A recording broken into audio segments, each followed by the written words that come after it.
Here I have DOOGEE V30, and today I'm going to show you how to set this device up.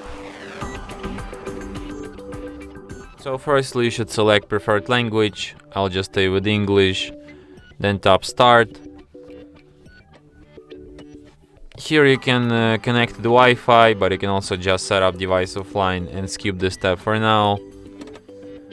Then you have to set up date and time. Then you have these Google services, which I suggest you to turn off. Tap accept.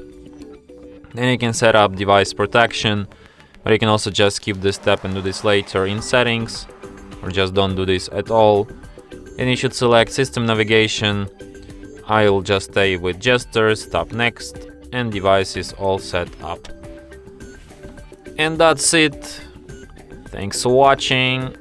If you find this tutorial useful, don't forget to hit that like button and subscribe to our channel.